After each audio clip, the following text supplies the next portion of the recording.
बगैर ऑक्सीजन कोई चिड़िया पर नहीं मार सकती। वहाँ हसन सतपारा ने सिर्फ 4 दिनों में दुनिया की बुलंद तरीन चोटी माउंट एवरेस्ट को भी सर कर दिया। कभी पीस के लौट के आते थे, काफी अपने एक्सपीरियंस से शेयर करते थे। उन्हें जो वादे किए थे वो आज तक फुलफिल नहीं है। कोपेमाई में मुनफरिद पहचान रखने वाले हसन सतपारा का हम जिक्र करेंगे आज, जिनको दुनिया से रुखसत हुए 8 बरस बीत चुके हैं। हसन सतपारा 3 अप्रैल 1963 को स्कर्दू के गांव सतपारा में पैदा हुए। उन्होंने कोपेमाई का आगाज 1994 में किया, जबकि 1999 में पेशावर कोपेमा के तौर पर वो सामने आए और 2007 तक उन्होंने माउंट एवरेस्ट समेत पाकिस्तान में वाक़ 8000 मीटर से बुलंद 5 चोटियां K2, गेशनब्रम 1, गेशनब्रम 2, नांगा पर्वत और ब्रॉड पीक को ऑक्सीजन की मदद के बगैर सर किया।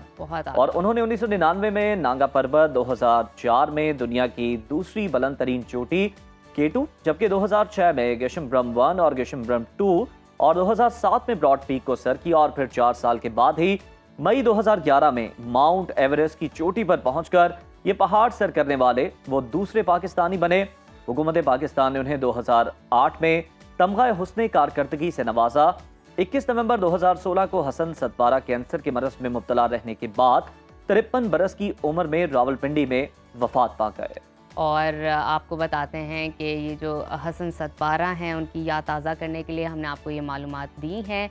और अभी उनके बेटे आरिफ सतपारा हमारे साथ मौजूद हैं। आइए उनसे बात करते हैं, उनकी यादों को ताज़ा करते हैं।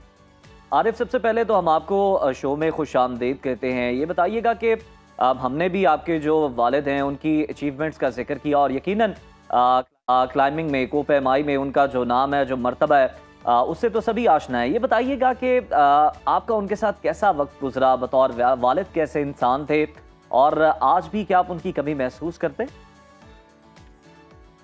अस्सलाम वालेकुम। सबसे पहले मैं आप लोगों का बहुत शुक्रगुजार हूँ। आपने मेरे मरहूम वालिद की आज 9वीं बरसी को याद रखा और यही जिंदा कौमों की निशानी होती है कि वो अपने हीरोज़ को याद रखें। बिल्कुल।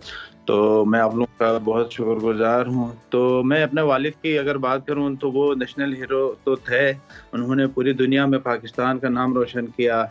जहाँ पे बगैर ऑक्सीजन कोई चिड़िया पर नहीं मार सकती, वहाँ हसन सतपारा ने बगैर ऑक्सीजन सिर्फ 4 दिनों में दुनिया की बुलंद तरीन चोटी माउंट एवरेस्ट को भी सर कर दिया। तो वो न सिर्फ क्लाइंबर थे बल्कि न्यू जनरेशन के लिए वो इंस्पिरेशन थे।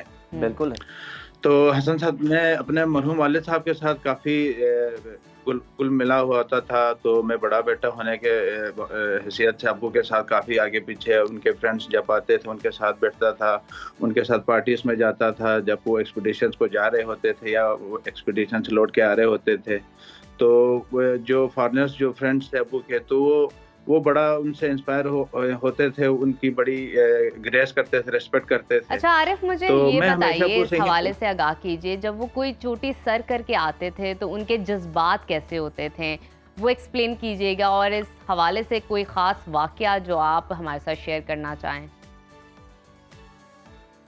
कोई चोटी सर करने से पहले अब्बू की बड़ी ख्वाहिश होती थी, जिस तरह से माउंटेनियर्स की ख्वाहिशात होती हैं कि एक पीक के बाद दूसरी पीक सबमिट करना। तो अब्बू ने 2007 में पाकिस्तान के अंदर मौजूद तमाम 8000 मीटर बुलंद चोटियां सर की थी। तो उनका ख्वाब था कि दुनिया की जो बुलंद तरीन चोटी है माउंट एवरेस्ट, उसको भी सबमिट करके उसमें पाकिस्तान का सबसे लाली परचम लहराए। तो जब वो माउंट एवरेस्ट 2011 में जाके सबमिट करके आए तो काफ़ी एक्साइटेड थे, ऐसे जैसे कि किसी का ख्वाब पूरा होता है। अपने मुल्क के लिए उन्होंने बड़ी ख्वाहिशात रखी हुई थी कि मुल्क का परचम उधर लहराएं, और वो उनकी जो ख्वाहिश थी वो 2011 में पूरी करके काफ़ी खुश थे।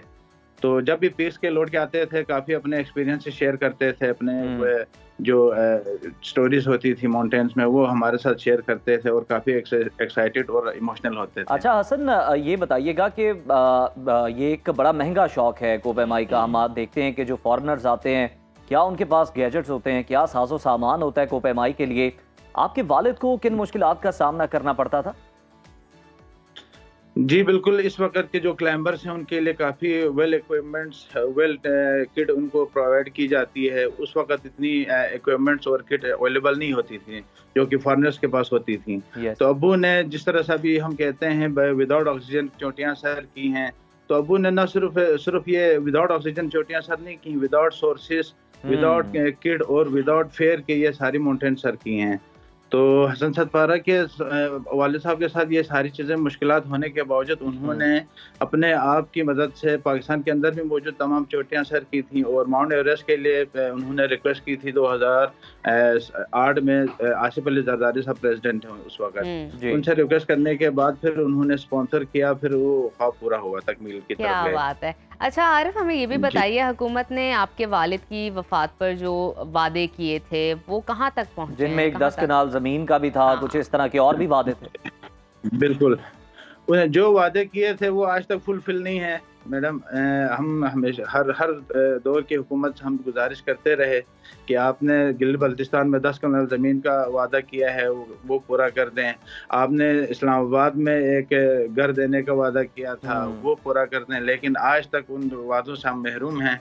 लेकिन फिर भी हम हर अदवार की जो हुकूमतें आ रही हैं उनसे हम रिक्वेस्ट कर रहे हैं, लेकिन पूरी नहीं हुई हैं अभी तक। बिल्कुल ठीक है, कोई भी वादे पूरे नहीं किए गए, अभी भी वक्त है जनाब, कर सकते हैं बेशक जिन्होंने भी किए, लेकिन पूरे तो कोई भी कर सकता है ना।